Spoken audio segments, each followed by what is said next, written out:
Noticentro 1, CMI. Buenas noches, bienvenidos a las noticias. Los siguientes son los 3 hechos más importantes de hoy en Colombia. La Junta Directiva del Banco de la República subió las tasas de interés al 13,25%.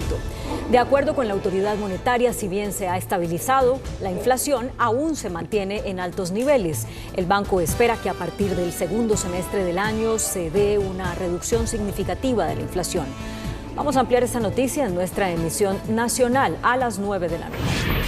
El desempleo en marzo bajó 2,1 puntos porcentuales y se ubica en 10%. Según el DANE, la población ocupada en ese mes aumentó en más de 1.100.000 personas. Las actividades profesionales, científicas, técnicas y de servicios administrativos son las más dinámicas. Ampliación de esta noticia en nuestra emisión nacional a las 9 de la noche.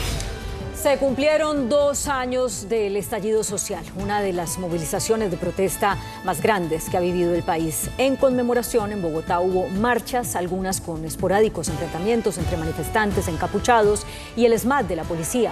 En algunos puntos, las movilizaciones terminaron en actos vandálicos contra estaciones de Transmilenio. En el CAI de la avenida Jiménez, encapuchados lanzaron bombas Molotov contra el SMAT. La policía respondió con bombas aturdidoras. Al final hubo otros choques en la Plaza de Bolívar. Ampliaremos esta noticia en nuestra emisión nacional a las 9 de la noche. Las siguientes son las noticias más importantes del mundo hoy. Rusia se ensaña con civiles en Ucrania. Bombardea complejos habitacionales y causa la muerte a 23 personas. Varios son niños. Inflación en Estados Unidos cae del 5 al 4,2%. Tormentas golpean el sur de Estados Unidos. Millones en alerta. Sorpresiva ola de calor récord golpea a España y Portugal. Gobierno cierra el mayor banco de Bolivia. NASA confirma que el corazón de Marte es líquido. Con Claudia Palacios y Bianca Gambino. Rusia se ensaña contra los civiles al reanudar bombardeos a gran escala en diferentes ciudades de Ucrania. La ofensiva dejó en las últimas horas al menos 21 personas muertas, entre ellas 3 menores de edad. En Kiev, las autoridades dijeron estar listas para iniciar una contraofensiva. Rusia demostró esta madrugada que todavía tiene misiles de largo alcance para aterrorizar a la población de Ucrania. Pasadas las 4 de la mañana de este viernes, 23 misiles fueron disparados por bombarderos rusos. Uno de los cohetes impactó en un edificio residencial de 9 plantas en Ciudad de Umán, en el centro del país, causando la muerte de una veintena de personas, incluidos 2 niños, y dejando a 18 más heridas. El ejército invasor llevaba 3 meses de progresiva disminución de los bombardeos con armamento de largo alcance por la reducción de su arsenal tras más de un año de guerra. Las fuerzas aéreas ucranianas incluso aventuraron la semana pasada que Rusia ya estaba prácticamente sin existencias de armas como las que impactaron hoy en suelo ucraniano. El ejército de Zelensky, por su parte, aseguró que los preparativos militares para la esperada ofensiva de primavera contra las posiciones rusas llegó a su fin, anticipando una fase decisiva de la guerra. Las nuevas armas occidentales, como los tanques alemanes Leopard 2 y los vehículos estadounidenses que remueven minas, que podrían resultar críticas en los asaltos, están terminando de llegar a Ucrania. La inflación en Estados Unidos volvió a bajar, esta vez se ubicó en 4,2% en 12 meses. Los precios de la energía ayudaron a moderar la cifra total del año. Una caída de los precios de la energía ayudó a moderar fuertemente la inflación a 12 meses en Estados Unidos, según la medición de marzo, que se ubicó en 4,2%. El informe del Departamento de Comercio mostró que los precios generales aumentaron solo un 0,1% de febrero a marzo. Ese es el aumento mensual más pequeño desde julio pasado y por debajo de un aumento del 0,3% de enero a febrero. La inflación subyacente, que excluye los precios volátiles de alimentos y energía, también se dio, aunque ahora supera a la inflación general, para ubicarse en 4,6% en un año frente al 4,7% del mes anterior. Los precios de la energía cayeron 10% en marzo y los alimentos subieron 8% frente al 10% en la medición de febrero. La inflación se concentra así en los servicios, que subieron 5,5%, igualmente por debajo del 5,8% de febrero. Colombia y Estados Unidos acordaron la inclusión del país en el programa de reunificación familiar, lo que permitirá establecer centros regionales de procesamiento de migrantes para facilitar la migración ordenada, legal y segura. El gobierno estadounidense será el que corra con todos los gastos de los centros regionales desde los que en un futuro se procesará migrantes y refugiados de América Latina para su posible reasentamiento, según se informó desde el Departamento de Estado. Esto después de que Washington acordó con el gobierno colombiano la inclusión del país en el programa de reunificación de familias, lo que permitirá establecer centros regionales de procesamiento de migrantes para facilitar la migración ordenada, legal y segura. El Departamento de Estado estadounidense indicó que las medidas se apoyan en el resultado exitoso de procesos recientes que han reducido de manera sustancial los cruces ilegales en la frontera mediante una combinación de más vías lícitas y la expulsión rápida de quienes no usen estas vías. Y según ha informado la Cancillería colombiana, se iniciarán reuniones para la puesta en marcha de las oficinas en el país y agregó que trabajará en conjunto con el gobierno de los Estados Unidos para abordar estos desafíos y promover soluciones que beneficien a los migrantes en el continente. Más de 12 millones de personas están en alerta en Estados Unidos por tormentas severas que azotarán el sur del país. Hay alerta en partes del sur de Estados Unidos por el riesgo de enfrentar tormentas severas y la posibilidad de tornados. Según el Centro de Predicción de Tormentas, más de 12 millones de personas en Texas, incluso en el área de Dallas-Fort Worth, están bajo un riesgo significativo de tormentas severas. La alerta incluye vientos dañinos y granizo de al menos 5 centímetros de ancho. Las condiciones inminentes llevaron al Centro de Predicción a emitir lo que llaman una alerta mayor, una designación de gravedad en el nivel 3 de 5 para aquellos en el área de Dallas-Fort Worth. En otros lugares existe un riesgo leve, nivel 2 de 5 de tormentas severas, que se extienden desde el sur de Texas hasta las fronteras de Oklahoma y Arkansas, donde es posible que haya granizo grande, vientos fuertes y un par de tornados. España y Portugal, entre tanto, viven una ola de calor excepcionalmente temprana, provocado por una masa de aire caliente y seco procedente del norte de África. La península ibérica batió récords de temperatura en abril, entre el jueves y el viernes, con los termómetros de España y Portugal encaramándose casi hasta los 40 centígrados, lo que incrementó el riesgo de incendios. El gobierno de Bolivia ordenó el cierre del Banco Fácil, uno de los más importantes de la nación andina, que ahora deja en el limbo a más de 1 millón de ahorristas y podría ser la chispa que haga estallar una gigantesca burbuja inmobiliaria. 4 ejecutivos del banco están detenidos, acusados de no haber cumplido con sus clientes, y la institución financiera ha respondido poniendo en venta todos sus bienes inmuebles y su participación en importantes proyectos urbanísticos de la nación andina. Además, el cierre generó protestas y la toma de algunas de las sucursales y agudiza el actual clima de incertidumbre económica en Bolivia, que desde hace casi 2 meses experimenta una inusual demanda de dólares. El gobierno de El Salvador, del presidente Nayib Bukele, puso sus ojos en las plazas distritales de Mercado, en Bogotá.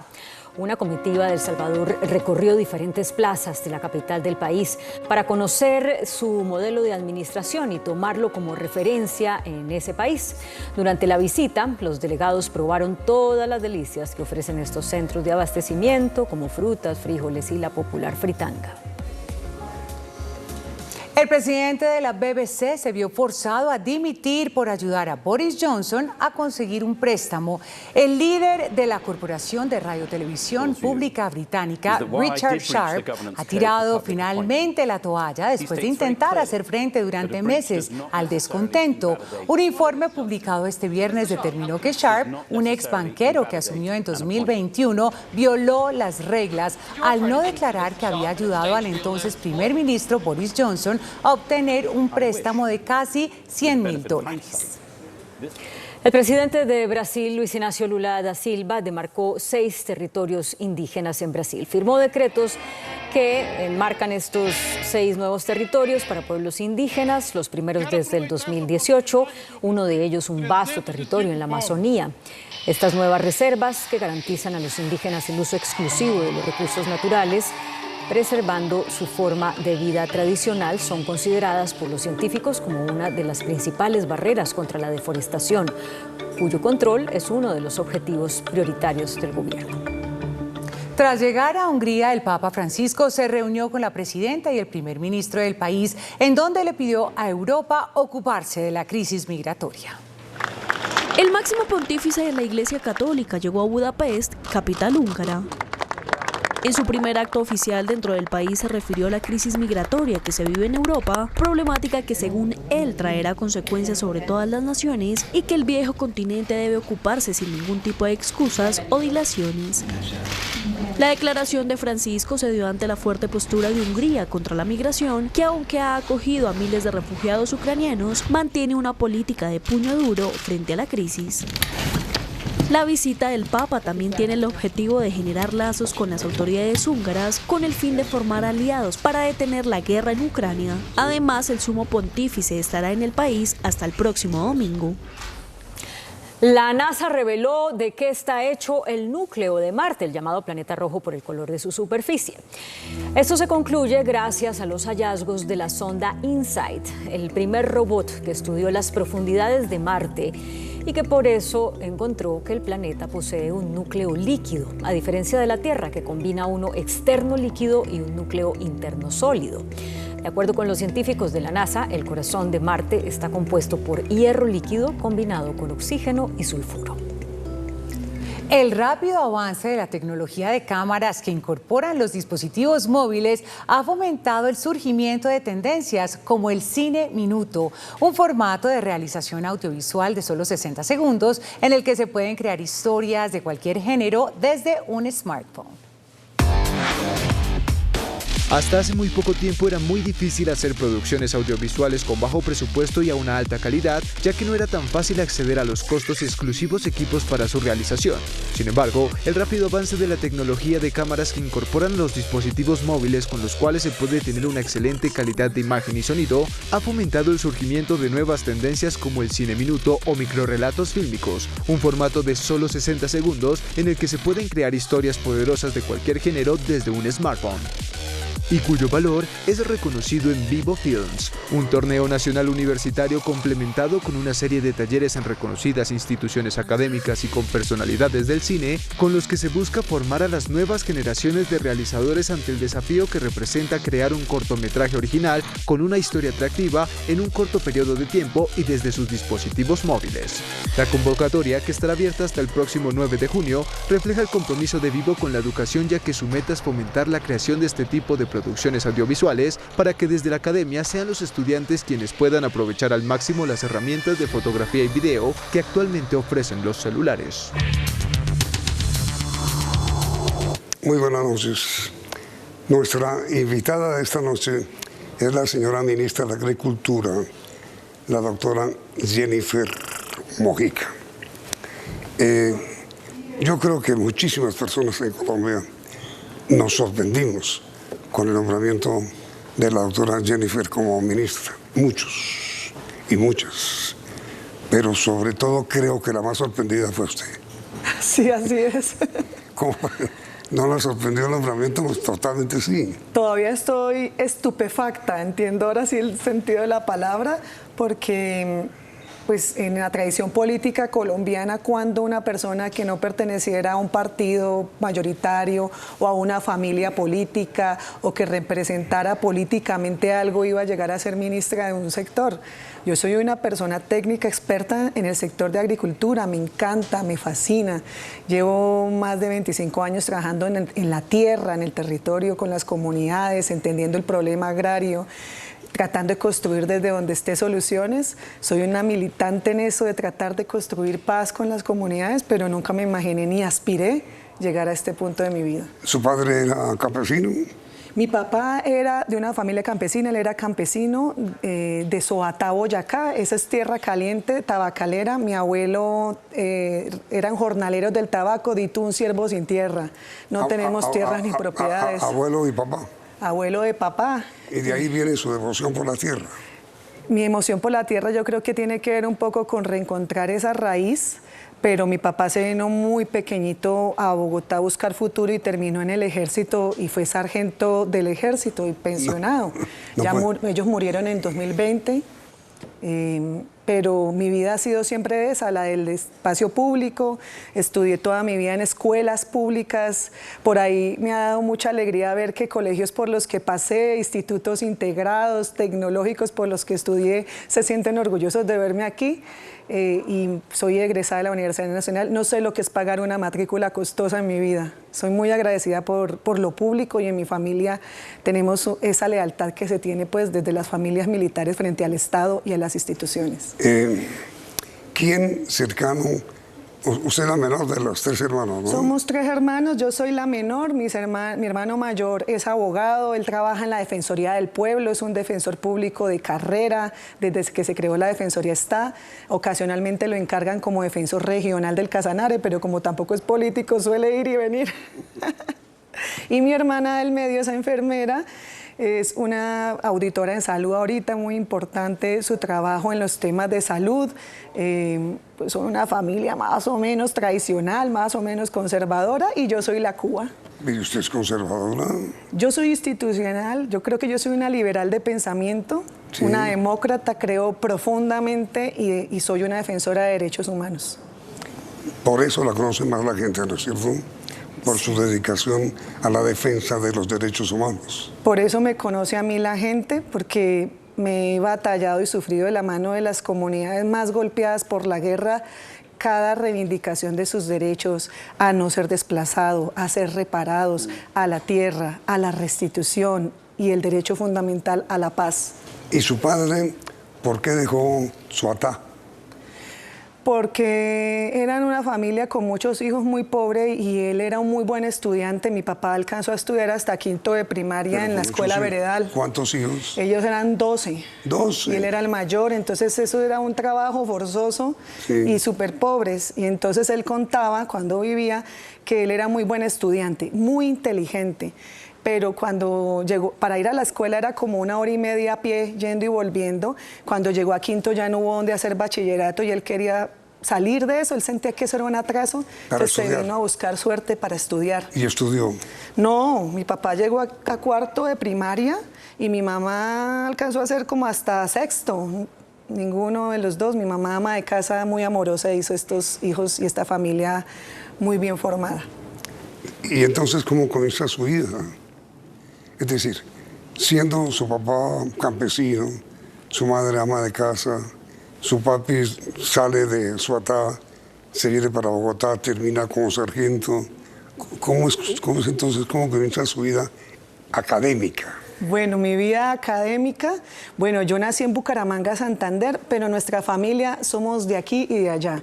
Mi papá es de Soatá, mi mamá es de San Pablo, sur de Bolívar, porque mi mamá... Uy. Sí, bueno, hoy no saben de dónde es, porque imagínense que mi mamá... Pero San Pablo es el Magdalena Medio, pónganle cuál la historia. Pero izquierda total. No, es que mi mamá es hija de un obrero, trabajador de ese entonces de la Troco, la Tropical Oil Company. Entonces sí. Ellos iban naciendo niños en cada campamento del río Magdalena. Después mi abuelo se fueron a Cerías Paz del Río, y entonces somos hijos también de esa familia minera.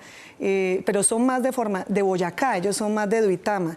Mi hermano mayor nació en Florencia, Caquetá, y debido a esos traslados continuos de los militares, mi hermana del Socorro, Santander, yo nací en Bucaramanga, pero he vivido en Arauca, en Puerto Boyacá, en Cali, en Duitama, y así, hasta que llegué a Bogotá a la universidad. ¿Usted conocía al presidente Petro?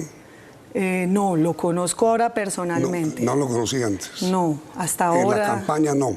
No, lo conocí el día que me designó como jefe de empalme para el sector agricultura. Él nos convocó a algunas personas y nos invitó a ayudarle a hacer ese empalme técnico. ¿Y usted qué era ahí? En ese momento yo estaba ayudándole a la Comisión de la Verdad a elaborar junto con el magistrado Alejandro Valencia un capítulo del informe de la verdad. ¿Como jurista? Como jurista, como consultora independiente, que era lo último que venía haciendo. ¿Y entonces por qué terminó vinculada con el presidente Petro a un asunto agrícola? Porque toda mi vida me he desempeñado en temas relacionados con el campo y desde 2011 que empecé a trabajar ya más cercanamente con el tema de tierras, porque yo hice parte también del equipo de asesores del ministro Juan Camilo Restrepo Salazar en el gobierno primero de Santos. Desde ahí me quedé trabajando el tema de tierras, el tema agrícola, el tema, ahora último, el tema del desarrollo sostenible de cara a la crisis ambiental. Entonces, cuando se estaba elaborando el plan programático, y nos invitaron a varios a hacer observaciones, a hacer aportes, a ayudar a crear. Entonces yo creo que ayuda a construir el plan programático en el sector agro. Y creo que a raíz de esa confianza, en la campaña estuve, en algunos momentos me pidieron ayudar a aclarar dudas, sobre todo con sector privado, con empresas, con organizaciones que de pronto tenían dudas sobre las propuestas del agro, y ahí estuve ayudando en eso. Pero digamos, ¿no había una gran relación suya con el presidente Petro en el sentido de que él nunca la consultó? ¿Directamente? No. No, señor. De hecho, mi primera conversación así más fluida, personal, fue el día en que nos invitó a ser parte del nuevo gabinete, más programático. ¿Cómo le dijo él? Él no ha nombrado ningún, hemos dicho, el presidente Petro nos acostumbró a los colombianos a que los ofrecimientos como ministros los hizo fue su secretaria y no él. ¿Cuando usted fue él mismo? No, a mí me llamó también, en la mañana me llamaron, me llamó la doctora Laura Sarabia y ella fue la que siempre me transmitió el mensaje que el presidente me invitaba. Él no. No. Ya fue en la noche que nos convocaron a todos los nuevos a hablarnos y a darnos ya las instrucciones de cuál era la razón para que nosotros llegáramos a ese momento. ¿Y quiénes fueron usted y quién? Fuimos todos los nuevos. Ah, los nuevos. Sí, ahorita los que entramos. ¿Pero no hubo diálogo con usted privado? No. Bueno, la instrucción que me dio fue pero con hacer todos la los reforma ministros. agraria. No, delante de todos los ministros fue la reunión. La Claro. instrucción a usted fue.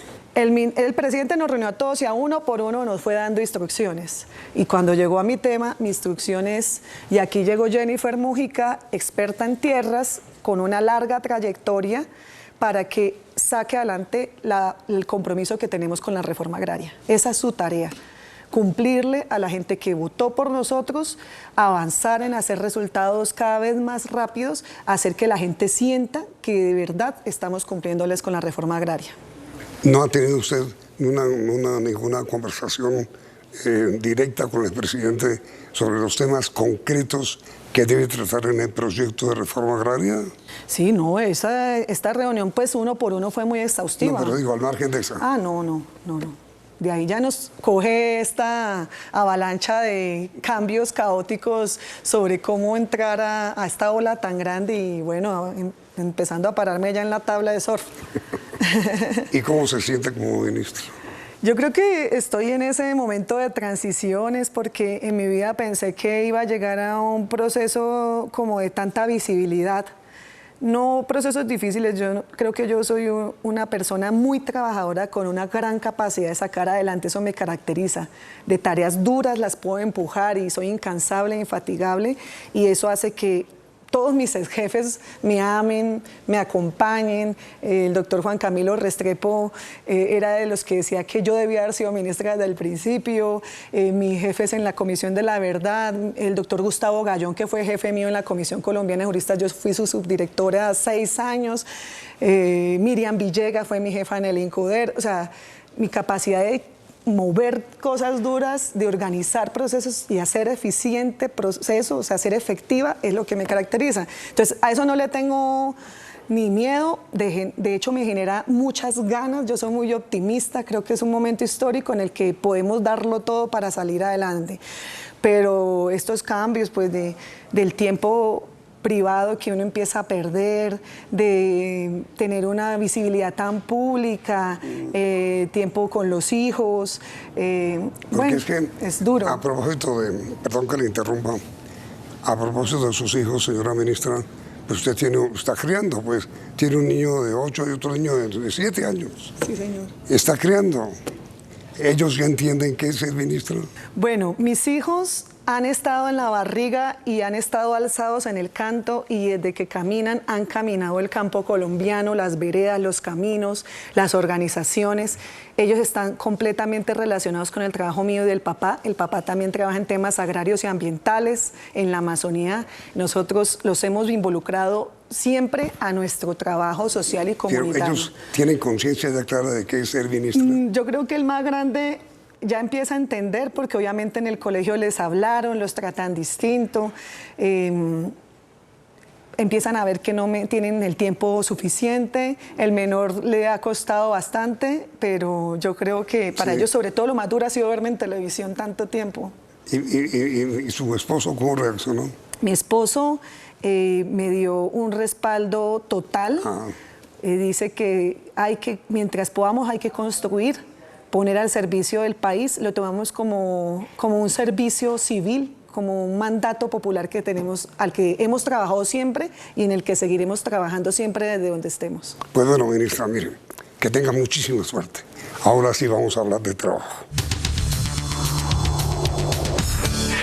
A ver, ministra querida, ¿cómo es todo ese escándalo que hubo hoy sobre esto de la expropiación de tierras? ¿Qué es eso? Bueno, yo creo que es un malentendido, pero que el presidente ha sido muy claro y enfático. Creo que él hizo una promesa de campaña de que no iba a expropiar, y su instrucción de hacer reforma agraria y de hacerla eficiente, de mejorar los procesos largos, de hacerlo lo más rápido posible, no es una instrucción de expropiar. Él jamás nos dijo expropien. Él nos recomendó apoyar desde el gobierno una proposición que de la iniciativa parlamentaria se quiere hacer al plan de desarrollo, que fue suscrita por la representante Tamara Argote, que busca facilitar las compras voluntarias de tierras para que ésta se haga más rápido, como tratar de reducir los tiempos y los procesos que hacen que sea difícil, pero no nos dio esa instrucción de expropiar. Eso es un rumor que yo creo que eso se hace con el ánimo como de generar un mal ambiente a este cambio y a este remesón ministerial y a esta intención de avanzar en la reforma agraria. Porque el presidente produjo hoy, o escribió, divulgó dos trinos, en los cuales dijo, eso es falso sobre la expropiación, luego reiterativo además, ¿no? Sí, es falso. El presidente nunca nos ha dado la instrucción de hacer expropiación, nunca nos ha dado la instrucción de hacer una reforma legal para hacer expropiación, y de hecho, Yamil, yo creo que la expropiación ya existe en la ley. La expropiación la crearon en su momento cuando era el ministro Campo y Cecilia ministra, porque la expropiación vigente está en la ley 160 de 1994 y es una figura vigente para el tema agrario. Si quisiéramos hacer expropiación ya las habríamos hecho. Sí. No es una línea de trabajo que tengamos en el gobierno. Bueno, miren, reforma agraria. Fundamentalmente, ¿qué piensa usted hacer, señora ministra, con la reforma agraria?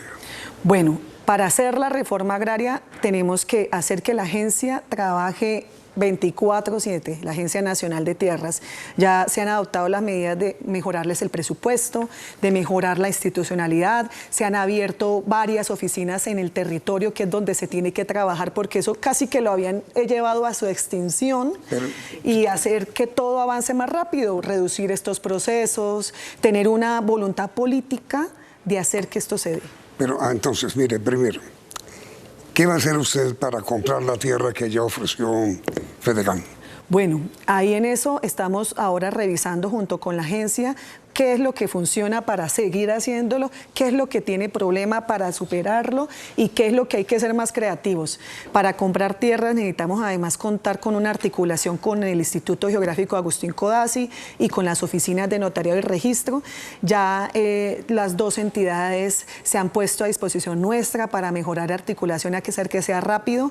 Igualmente Fedegan ha manifestado su voluntad de seguir apoyándonos, de seguir avanzando en esto. Yo creo que con Fedegan lo importante es hacer una focalización en las regiones donde se quiere implementar la reforma agraria, que es la costa caribe y los valles interandinos, porque son zonas que necesitamos que se desarrolle la producción de alimentos. Sí. Y hacer pues que los procesos sean más eficientes. La plata la tenemos y la voluntad de cumplir la tenemos. La plata para comprar 3 millones de hectáreas. Ah, bueno, no, eso sí es otra no, hablo de eso. Sí. ¿De dónde sale? La cifra de las 3 millones de hectáreas es del Acuerdo de Paz del 2016 del presidente Santos. Exacto. Entonces ahí se dice, vamos a hacer una reforma agraria de 3 millones de hectáreas. Esta es una reforma que tiene que hacerse en un periodo de 12 años. El presidente Duque y su gobierno se dedicaron de facto a hacer trizas la paz y eso fue lo que encontramos en el empalme que hicimos con el gobierno anterior. Es decir, ahí no hubo nada. No hubo nada y de hecho hubo una mala voluntad de no hacer. Luego se perdieron 4 años que hay que remontar. Nos toca hacerle la tarea al estudiante malo y tratar de avanzar lo más que podamos. Para aplicar el punto 1 del Acuerdo de Paz. Claro, pero eso es una tarea monumental. Ahora, la reforma se alimenta de muchas fuentes. Una es la compra de tierras, o sea, el Estado a personas que le ofrecen la tierra, vendérsela, si cumplen las condiciones, se las compra y se las paga al precio que vale comercialmente. Pero esa es una fuente. Tenemos muchas otras fuentes de tierras, que eso está en el Acuerdo de Paz y en la legislación vigente. No, sí, pero mi pregunta, ministra, con mucho respeto, es ¿de dónde va a salir el dinero, los recursos para comprar la tierra que ofrece Fedegan o la tierra que prometió el gobierno en el artículo 1, como bien dice usted, del Acuerdo de Paz? Nosotros vamos a hacer ahorita una evaluación de, según la experiencia, según lo que haya que mejorar, según el costo, ver cuál es la estimación y las necesidades de apropiaciones futuras. Se están evaluando distintos mecanismos de financiación, pero lo importante sí es saber que la compra es solo un componente. Habrá otras fuentes de tierras que no implican comprar y la idea es poder hacer que todo esto confluya y avanzar lo más que podamos. El presidente ha hablado de 1,5 millones de hectáreas que aspiramos en el cuatrenio. Para tratar de poner al día todo el rezago o toda esa deuda que venía del letargo del anterior gobierno, y en eso pues estamos trabajando en este momento. Es de hecho una tarea que tenemos con el nuevo ministro de Hacienda, el doctor Bonilla. Ver a ver de dónde sale. Ver de dónde va a salir, se está hablando de distintas fórmulas. Por ejemplo, nosotros nos hemos acercado mucho a la experiencia surcoreana de reforma agraria, ya nos explicaban que se pagaron con unos bonos, se hizo también compras de tierras, parecido al esquema que se inició aquí. Con bonos de deuda pública. Con bonos de deuda.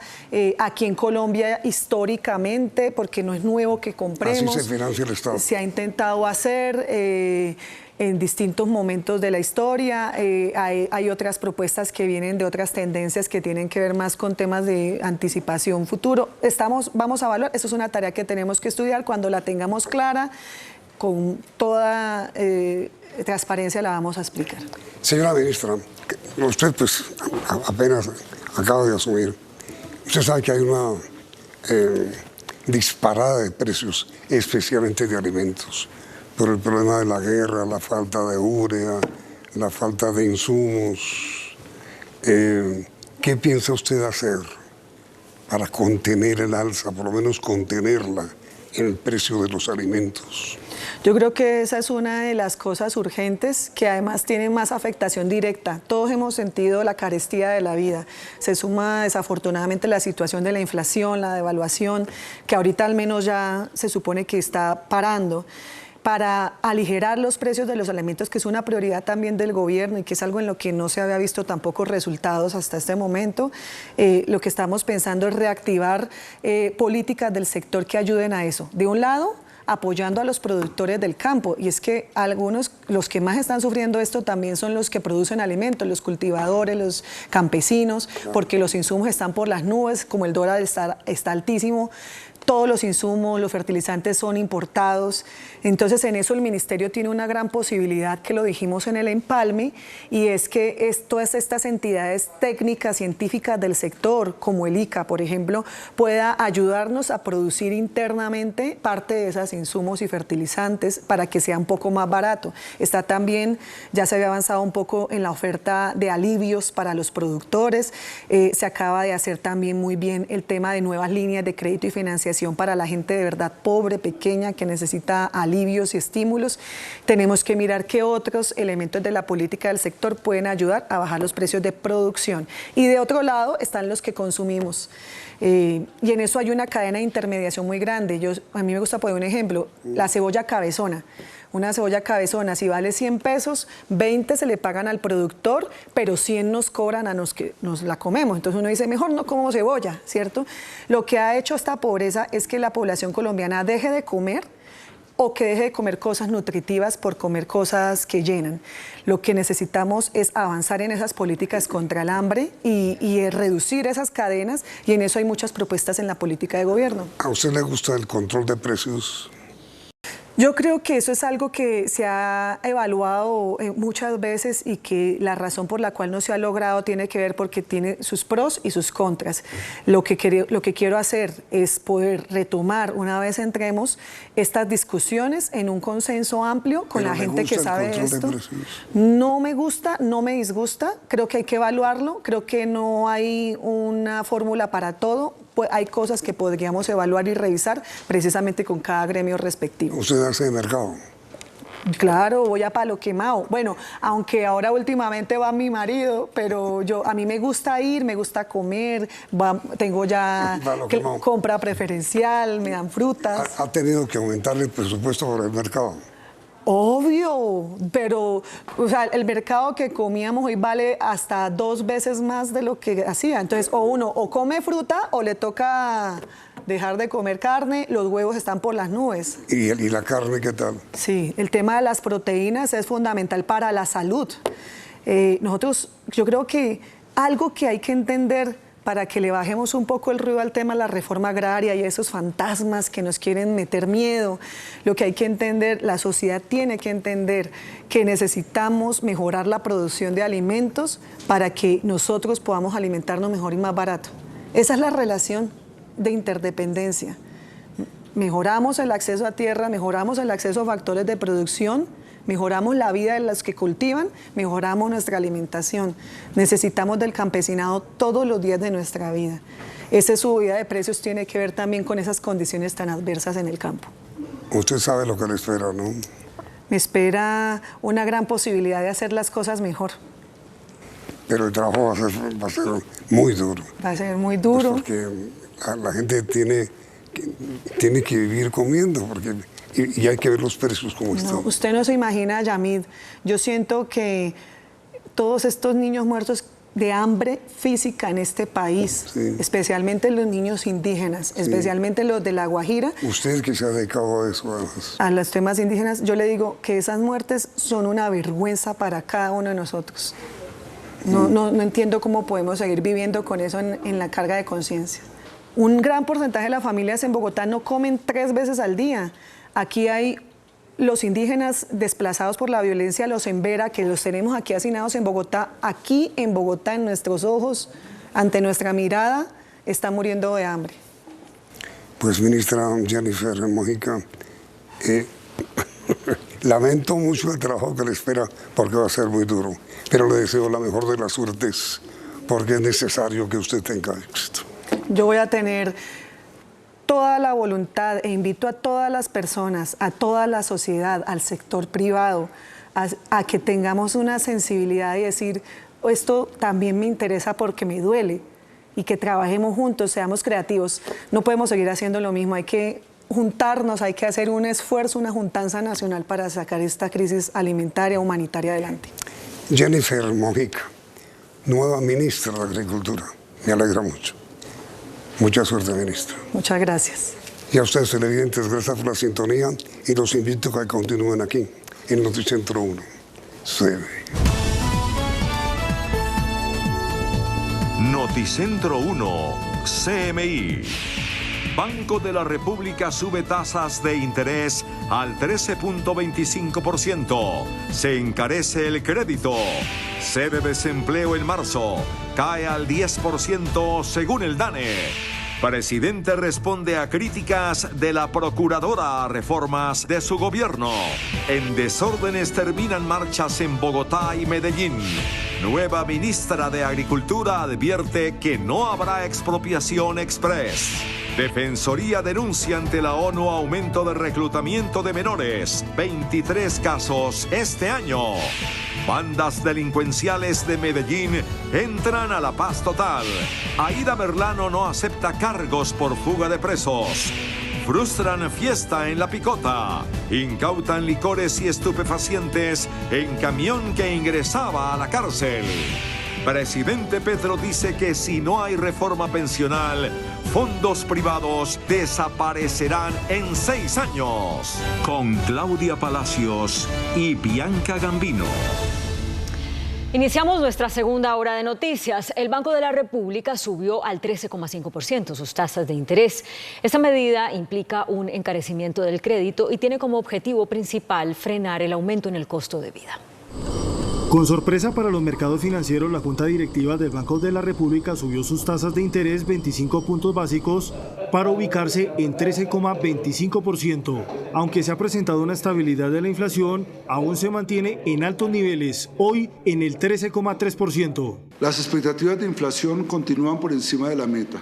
Las expectativas a 12 meses reportadas en la encuesta mensual de expectativas disminuyeron de 7,2% a 7% y para fines de 2024 se mantuvieron en 5% en la mediana de la muestra. El gerente del Banco de la República explicó que el crecimiento de la economía ha sido mejor al esperado, lo que da mayor margen de maniobra para la toma de medidas. Se suma que en mayo no hay decisiones de la Junta.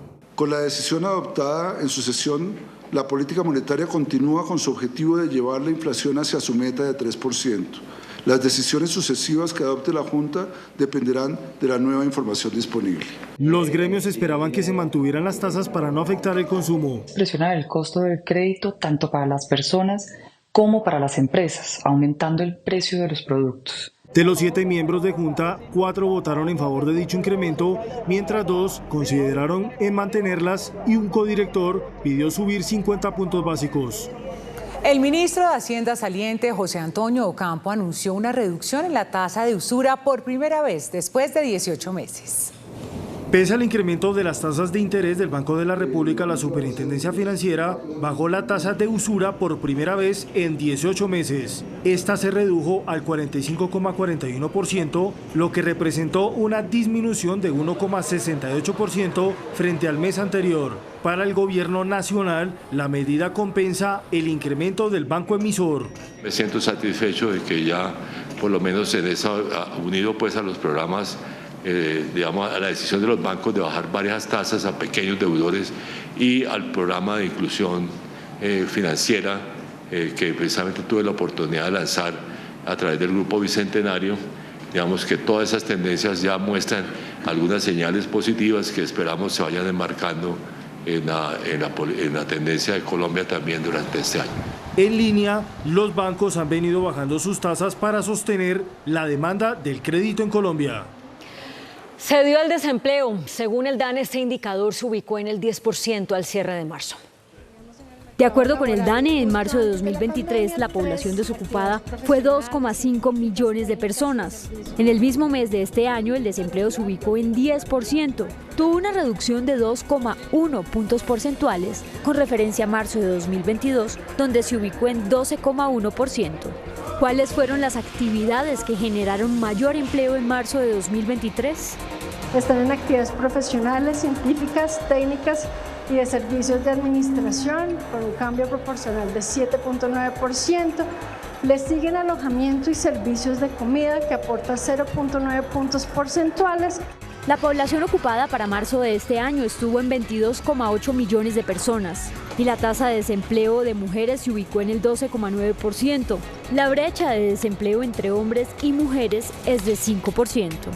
Cuando miramos ya el ranking de las ciudades por tasa de desempleo para las 23 ciudades y áreas metropolitanas, primer trimestre del año, seguimos observando que la ciudad con mayor desempleo es Quibdó, 29,7, muy por encima de la siguiente, Ibagué, 19,2, le sigue Riohacha, 17,4, Valledupar, 16. Y la tasa de desempleo para los jóvenes en marzo de 2023 se ubicó en 19%. El presidente Gustavo Petro replicó hoy las críticas que hizo este jueves la procuradora Margarita Cabello a las reformas del gobierno que hacen trámite en el Congreso de la República. Reformas en donde se está olvidando un principio básico, fundamental y esencial constitucional, que es el principio de no regresividad. Esta es la declaración que dio la procuradora Margarita Cabello con fuertes críticas a las reformas a la salud, laboral y pensional del gobierno del presidente Gustavo Petro. Lo hizo desde Ibagué en un seminario sobre el Código Disciplinario. El presidente hoy le respondió por medio de Twitter. Me encanta la procuradora que da opiniones políticas, solo que ella adelanta investigaciones que pueden terminar con la carrera de quienes tienen que votar libremente por esas políticas. Luego aquí se oscurece la democracia. Hay que prender la luz democrática. Esto en relación a que la procuradora podría suspender congresistas que voten esas reformas. En ese sentido, el presidente publicó otro trino. El poder de destitución de servidores de elección popular y la decisión de pérdida de derechos políticos para cualquier ciudadano o ciudadana, tal como lo dice el artículo 23 de la Convención Americana de Derechos Humanos, parte de nuestra Constitución. No están autoridades de tipo administrativo. Vuelve el presidente Gustavo Petro a reiterar que la procuradora no puede inhabilitar a servidores públicos, como lo hizo Alejandro Ordóñez en su momento con él cuando era alcalde de Bogotá, y que la Corte Interamericana de Derechos Humanos falló a su favor y obligó a hacer modificaciones al Estado colombiano para que solo sean suspendidos los derechos políticos cuando hay sentencia penal. Se cumplieron este 28 de abril 2 años del estallido social, que significó una de las movilizaciones más grandes que ha vivido el país. En Bogotá hubo marchas y esporádicos enfrentamientos entre manifestantes encapuchados y el ESMAD de la policía. Desde varias universidades se convocaron movilizaciones. En la Universidad Pedagógica en la calle 72, los manifestantes marcharon por la avenida Caracas y allá se encontraron con otros estudiantes. Varias estaciones de Transmilenio fueron grafiteadas. En el centro de la ciudad hubo plantón para recordar al estudiante asesinado Dylan Cruz. Luego los manifestantes marcharon hasta la Plaza de Bolívar. En el calle de la avenida Jiménez, encapuchados lanzaron bombas molotov contra el ESMAD. La policía respondió con bombas aturdidoras. Al final, hubo otros choques en la Plaza de Bolívar y allí se disolvió la manifestación. En la Universidad Nacional también hubo enfrentamientos. Varias tanquetas chocaron contra los manifestantes encapuchados, lanzaron gases lacrimógenos y bombas aturdidoras. Quienes más sufrieron las consecuencias de las manifestaciones fueron los usuarios del sistema de transporte público Transmilenio. Desde tempranas horas de la tarde tuvieron que caminar porque el servicio estuvo interrumpido en varias estaciones. A esta hora ya se normalizó, pero hay atrasos en la operación. Al caer la noche, una movilización se presentaba en Usme, en el sur de la ciudad.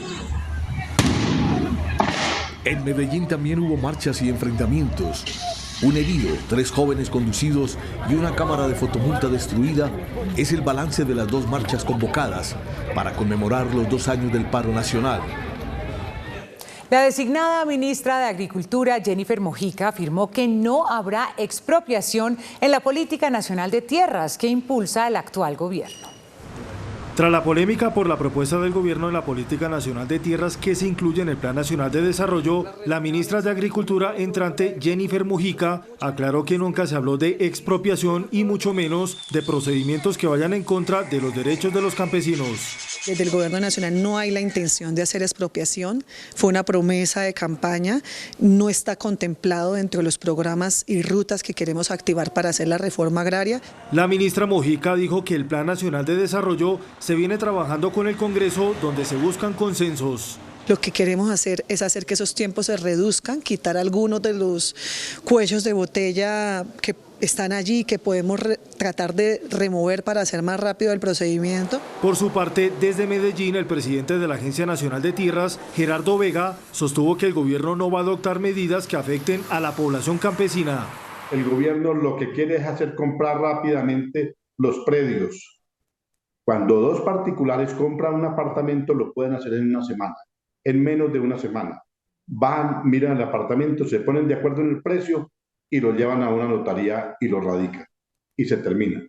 Aquí se demoran 18 meses y al final se caía el negocio para el gobierno. Eso no puede seguir sucediendo. La otra semana iniciará la discusión y aprobación del Plan Nacional de Desarrollo.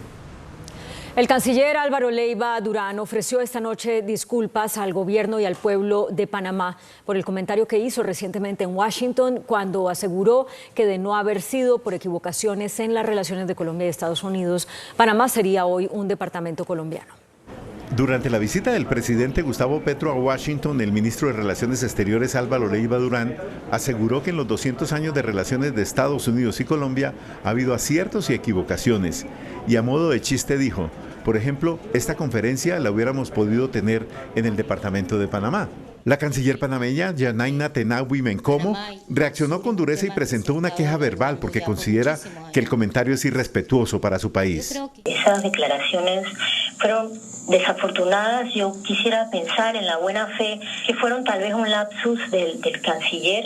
Somos un país independiente desde 1903 cuando adquirimos nuestra separación. El canciller Álvaro Leiva, en declaraciones a Noticentro 1 CMI, reconoció que no fue afortunado en su comentario y presentó disculpas.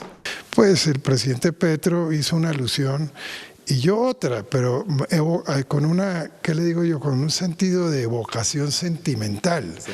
Pero de ninguna manera buscando mortificar a un país que ha sido soberano, que ha demostrado lo que es capaz. La canciller panameña y la Asamblea de Diputados también protestaron porque el presidente Petro en su reunión con el presidente Biden habló de una interconexión eléctrica de las Américas sin haber discutido el tema con las autoridades de Panamá. La Defensoría del Pueblo denunció un aumento en el reclutamiento de menores. 23 casos se han reportado en este año. Hay alerta por el reclutamiento de menores de edad en Colombia. Por medio de una carta enviada a Naciones Unidas, la Defensoría del Pueblo hizo un llamado por un aumento del 53,3% en este flagelo. Este año son 23 menores de edad reclutados. Hemos advertido sobre el alto riesgo en el que se encuentran niñas, niños y adolescentes de ser reclutados, usados y utilizados por los actores violentos. Es una preocupante situación que seguimos evidenciando y que debe tomar relevancia en el ámbito internacional. La situación es crítica en el departamento del Cauca con 16 casos, le sigue Amazonas con 4, Antioquia con 2, Arauca con 1, entre otros. La procuradora Margarita Cabello prendió las alarmas por el reclutamiento de menores de edad en el Caquetá. Una nueva alerta temprana dio hoy a conocer la Procuradora General de la Nación, Margarita Cabello, al denunciar reclutamiento forzado de menores para hacerlos parte de la Guardia Campesina en al menos 4 localidades del departamento del Caquetá e hizo un llamado a los organismos de derechos humanos para atender este flagelo. Se habla de presunto despliegue de actividades de reclutamiento de menores en los municipios de Solano, La Montañita, El Pagüil y Cartagena del Chairá. Todos esos escenarios con altos riesgos advertidos por el sistema de alertas tempranas de reclutamiento de menores para que hagan parte de guardias campesinas en el departamento del Caquetá. La titular del Ministerio Público, de su segundo foro electoral cumplido en la ciudad de Ibagué, también hizo advertencias sobre lo relacionado con el cumplimiento de las normas electorales, cuya vigilancia estará centrada en financiamiento de campañas, publicidad política extemporánea y transhumancia electoral. Las bandas delincuenciales de Medellín y su área metropolitana acordaron un cese de hostilidades para acercarse a la llamada paz total. A puerta cerrada, en la cárcel de máxima seguridad de Itagüí, Antioquia, el gobierno y 16 cabecillas de estructuras armadas ilegales de Medellín y el Valle de Aburrá formalizaron la segunda fase de diálogo y anunciaron un cese de hostilidades. Expresaron la intención de suspender la producción, comercialización y consumo de drogas químicas como el fentanilo y la heroína y confirmaron que no habrá reclutamiento de menores. Va a haber la posibilidad de que las autoridades judiciales, los organismos de inteligencia corroboren la información que vaya siendo suministrado. Y no descartó que haya diálogo con cabecillas de cárceles que se encuentren detenidos en el exterior. Y aunque aún no hay marco jurídico, dijo que no se contempla la excarcelación. Nunca se ha hablado ni de excarcelaciones ni hemos hablado de las extradiciones. En los 10 municipios del Valle de Aburrá se estima que hay 350 grupos armados ilegales, con una cifra de entre 12.000 y 14.000 personas. El diálogo iniciará la próxima semana, una vez terminen los últimos ajustes, confirmó el alto gobierno. Inocente se declaró la excongresista Aida Merlano luego de que la Fiscalía le formulara cargos por fuga de presos luego de evadirse de unos custodios del IMPEC en 2019. No acepto cargos, señor juez. Aida Merlano reapareció desde la cárcel El Buen Pastor para responder en un nuevo proceso penal. Se trata de los hechos que rodearon su fuga en 2019. Situación que aprovechó para lanzarse por la ventana de ese consultorio que daba al parqueadero del edificio ayudada de una cuerda y guantes. Elementos, según tiene la Fiscalía o infiere la Fiscalía, fueron suministrados por sus hijos. La Fiscalía dijo en la audiencia que con su fuga, Merlano buscó evadir a la justicia, pues en ese momento había sido condenada por corrupción electoral. Decidió evadir las acciones de la justicia para no cumplir la pena de prisión impuesta, vulnerando el bien jurídico contra la eficaz y recta impartición de justicia. Pese a que Merlano se declaró inocente, la excongresista busca llegar a un acuerdo con la Fiscalía para hablar sobre las personas que le ayudaron a fugarse y sobre corrupción electoral. El Consejo de Estado anuló el nombramiento de Natasha Avendaño como experta comisionada ante la Comisión de Regulación de Energía y Gas. El alto tribunal falló una demanda que advertía que Avendaño no contaba con la preparación y experiencia técnica en el área energética tras su designación por el expresidente Iván Duque. Francisco Luis Correa, cerebro del homicidio del fiscal paraguayo Marcelo Pesci, pidió perdón a la familia de la víctima y ratificó que colaborará con la Fiscalía para delatar a los promotores del crimen. Francisco Luis Correa, el hombre que estructuró y organizó el crimen del fiscal Marcelo Pesci, pidió perdón y decidió confesar y colaborar con las autoridades para revelar los nombres de los narcotraficantes que pagaron por el homicidio. Pido perdón a Dios, familia del doctor Pesci, su señor padre, su señora madre, sus hermanos, a la señora Claudia Aguilera, su hijo Marcelito. Le quitamos el derecho de tener un papá. Como lo reveló este noticiero en febrero, Correa ya declaró en la Fiscalía revelando que los hermanos Andrés y Emilio Pérez fueron los financiadores del homicidio, quienes serían emisarios del clan Isfrán de Paraguay, que era investigado por Marcelo Pesci. He demostrado colaboración con la Fiscalía para resolver este caso. Ya se ha podido ver que han habido capturas en Colombia, Venezuela, Brasil. Correa busca ser testigo de la Fiscalía a cambio de inmunidad en su proceso por homicidio. Dicha negociación tiene que ser aprobada por un juez. El fiscal general Francisco Barbosa alertó nuevamente sobre la posibilidad de que se convoque una constituyente. El jefe del ente acusador en un foro en la Universidad de Harvard en Estados Unidos lanzó nuevas críticas al gobierno del presidente Petro y dijo que por, abro comillas, ganar unas elecciones no se gana un país, cierro comillas. La Procuraduría alertó al gobierno sobre la necesidad del giro de 300.000 millones de pesos al ICETEX para reducir las tasas de interés de créditos estudiantiles. La Procuraduría remitió la alerta al Ministerio de Hacienda para que destine cerca de 300.000 millones de pesos que tienen como fin amortiguar las tasas de intereses de créditos para los estudiantes con deudas en el ICETEX. La Dirección de Crédito Público y Tesoro Nacional que desacató e incumplió la destinación de estos dineros de cuentas inactivas de la Nación. En caso de que el ministerio no destine la cifra, la Procuraduría advierte que 1.200.000 estudiantes se verían afectados, por lo que pide tomar las medidas antes del 1 de mayo. De no girarse estos recursos, 1.200.000 estudiantes se verían afectados con el incremento de las tasas de interés de sus créditos del 3 al 12%. Daisuris Vázquez, la exesposa del diputado del Atlántico, Nicolás Petro, compareció este viernes ante la Procuraduría a declarar por el supuesto apoyo que dos polémicos personajes entregaron para la campaña presidencial de Gustavo Petro. Vázquez se presentó ante el Ministerio Público luego de las acusaciones que lanzó contra el diputado del Atlántico por presuntamente recibir 800 millones de pesos de Samuel Santander López Sierra, el hombre Malboro, y de Alfonso el Turco Ilzaca. Al salir de la audiencia, dijo que solo reiteró sus denuncias. En Caldono, Cauca, se lleva a cabo una minga indígena para pedir que los grupos armados respeten los territorios ancestrales.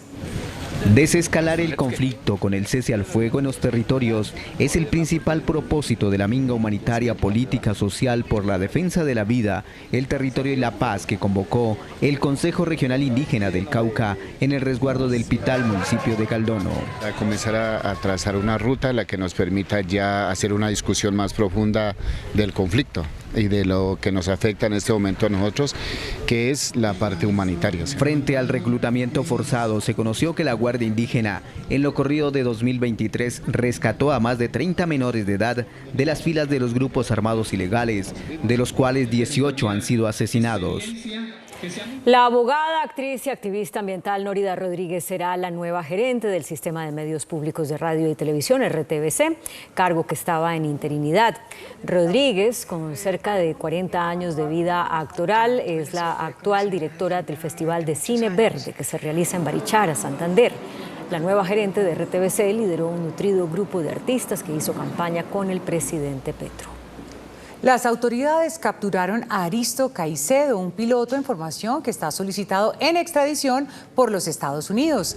Caicedo, de 47 años de edad, es señalado por las autoridades de ser el encargado de coordinar el abastecimiento de cocaína en la costa pacífica del grupo multicrimen conocido como Dante. Los investigadores aseguran que aprovechaba sus conocimientos en aviación para llevar cocaína a otros países. Un festín que se llevaría a cabo este fin de semana en la cárcel Picota quedó frustrado por las autoridades luego de que se lograra la detención de un camión cargado con licores y sustancias alucinógenas. Whisky, tequila, aguardiente en galones, drogas, celulares, dinero en efectivo y cerveza intentaron ingresar a la cárcel La Picota en el sur de Bogotá. Todo esto que se ve en las imágenes intentaron ingresarlo en este camión. Una llamada anónima a la cárcel alertó a las autoridades del intento de ingreso de toda esta mercancía.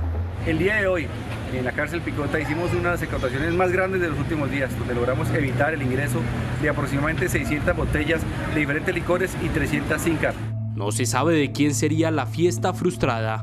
El conductor del vehículo fue capturado y puesto a disposición de las autoridades competentes. La Armada de Colombia, junto con autoridades de otros 2 países, lograron la incautación de más de 5 toneladas de cocaína en el Mar Caribe. La incautación de cocaína más grande del país presentada este año se realizó en las últimas horas por parte de autoridades colombianas, estadounidenses y panameñas. Esta operación, con guardacostas y unidades de superficie, logran la interdicción de 3 embarcaciones que suman alrededor de 5.5 toneladas de clorhidrato de cocaína. Toda esta droga está evaluada en $184 millones. Una lancha la cual tiró al mar aproximadamente 1.915 kilos de clorhidrato de cocaína. Se evitó la comercialización de 13 millones de dosis. Avanza el plan Éxodo en Colombia por el puente festivo del Día del Trabajo. En el país se movilizarían cerca de 3,2 millones de vehículos. Así avanza a esta hora el plan Éxodo en Colombia. Miles de conductores se movilizan por vías nacionales. La mayor salida de viajeros se daría desde la ciudad principal, Bogotá. Se tiene previsto que para este puente festivo salgan más de 345.000 vehículos. Igualmente, 310.000 vehículos ingresarán a la capital por los 9 corredores viales. El día lunes habrá plan retorno. Tenga en cuenta el pico y placa regional.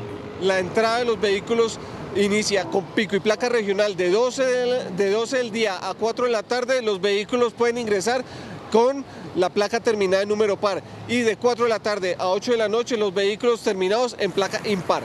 Por las terminales terrestres serán más de 300.000 pasajeros, por los aeropuertos al menos 400.000. Rusia reanudó los bombardeos en Ucrania. De otra parte, la inflación en Estados Unidos se ubicó en 4,2%. Y la Reserva Federal de ese país admitió fallas en la supervisión de Silicon Valley Bank. Las noticias del mundo en Noticentro 1 CMI. Rusia demostró que sigue teniendo un gran poder ofensivo al lanzar misiles de largo alcance a territorio ucraniano.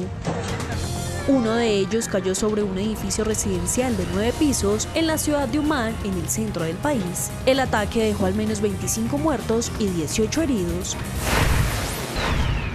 La caída de los precios de la energía en Estados Unidos ayudó a nivelar la inflación en los últimos 12 meses, que se ubica en el 4,2%. Además, los alimentos subieron 8% frente al 10% en la medición de febrero. Estos datos se dan en la previa de la importante reunión de política monetaria de la Reserva Federal. La Reserva Federal de Estados Unidos reconoció que falló como supervisor al pasar por alto el elevado índice de vulnerabilidades del Silicon Valley Bank. Sin embargo, también señaló a la dirección de la entidad financiera, culpándola de un mal manejo en la gestión de riesgos. El presidente Gustavo Petro le pidió a los fondos privados de pensiones transformarse para no desaparecer en el futuro cercano y les dijo que debería traer al país la plata que tienen en el exterior. Desde Cartagena, el presidente Gustavo Petro señaló que se hace necesario una transformación en el sistema pensional, teniendo en cuenta que el actual es insostenible. ¿Que queremos acabar los fondos privados de pensiones? No hagamos ley. Esta tendencia mata el raíz. En 5 o 6 años podemos hasta proyectarla en la mala infinitud de los economistas, pero así va. Esto, digamos, es un primer dato, que pues ustedes me dirán si no, sí, pero es lo que está pasando. Entonces, con pensiones se llevó el mercado, se lo está llevando. El mandatario habló de traer los ahorros al país. Por lo menos por un tiempo, ¿no? Porque uno no sabe que serán 5 años, en 10, pero deberíamos hacer un esfuerzo de traer el stock a Colombia, que creo que nos ayudaría mucho a todos, no solo al Estado, sino a la sociedad toda, a ricos y a pobres. Por otra parte, el presidente del Senado, Roy Barrera, señaló que no habrá reforma laboral en esta legislatura. Los anuncios se dieron al término del Congreso de Asofondos que se llevó a cabo en la capital de Bolívar. El presidente de la Agencia de Desarrollo Rural, Diego Bautista, anunció la implementación del programa de compras públicas.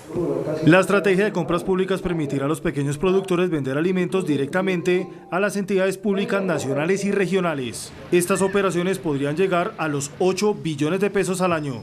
Todas las entidades públicas y las privadas que manejan recursos públicos están en la obligación de comprarle por lo menos, algunas hacen más, pero por lo menos el 30% de su compra a pequeños productores o productores de la economía campesina, familiar y comunitaria. La estrategia creará canales directos de comercialización para asociaciones agropecuarias. Eso significa a nivel nacional que entidades como el ICBF, como el Ministerio de Defensa, tienen que compran un volumen gigantesco. Este mercado de compras públicas se estima en unos 5.5 billones de pesos. Estas entidades van a tener que comprar por lo menos el 30% a organizaciones locales. Cabe notar que el 85% de la producción de alimentos proviene de pequeños productores. En Medellín se inició la construcción de una nueva línea del metro que estará lista en 6 años y medio y demandará una inversión por 3.5 billones de pesos. Son 13.5 kilómetros con 14 paradas, 3 estaciones de integración con el metro de Medellín en Caribe, Aguacatala y Floresta para reducir el tiempo de viaje en 32 minutos. Cada tren llevará entre 300 y 600 personas. El gerente de la compañía habló de su recorrido. Una línea que empieza acá, en Caribe, con un pequeño tramo elevado hasta lo que se denomina el sector de Everfit, donde estaba la antigua fábrica de Everfit. De ahí continuamos a nivel hasta el sector de San Germán, donde hay una estación subterránea, y luego por toda la 80 hasta la estación Aguacatala. Se llamará Línea E y la construcción tendrá una duración de 78 meses. Es un proyecto de 3.5 billones de pesos, 70% lo pone la Nación, 30% lo pone el distrito de Medellín. Solo en el occidente de Medellín, el metro de la 80 beneficiará a cerca de 1 millón de personas. El índice de capitalización de la bolsa, que mide el comportamiento de las 25 principales acciones, cerró al alza. El índice selectivo MSCI Colcap de la Bolsa de Valores de Colombia subió 2,68% a 1.198 puntos. La acción preferencial del Grupo Argos fue la que más subió, con una valorización de 5,78% a 5.675 pesos. La acción del Grupo de Energía de Bogotá fue la que más cayó, con una pérdida de 2,17% a 1.800 pesos. La acción más negociada de la jornada fue la de Ecopetrol, al movilizar más de 12.000 millones de pesos, con una variación positiva de 4,57% a 2.288 pesos. El dólar cerró al alza. Indicadores económicos en Noticentro 1 CMI. La tasa representativa del mercado que regirá hasta el próximo martes será de 4.669 pesos. Los profesionales del cambio compran la divisa en promedio en 4.470 pesos y la venden en 4.550 pesos. Un euro cuesta 5.175 pesos con 50 centavos. La libra de café en Nueva York se cotizó a $1.89. El azúcar se transó en 26,95 centavos de dólar la libra. El barril de petróleo WTI se cotizó en $76.63 centavos. La referencia Brent para Colombia se cotizó en $80.26 centavos. Una acción de Ecopetrol cuesta 2.288 pesos.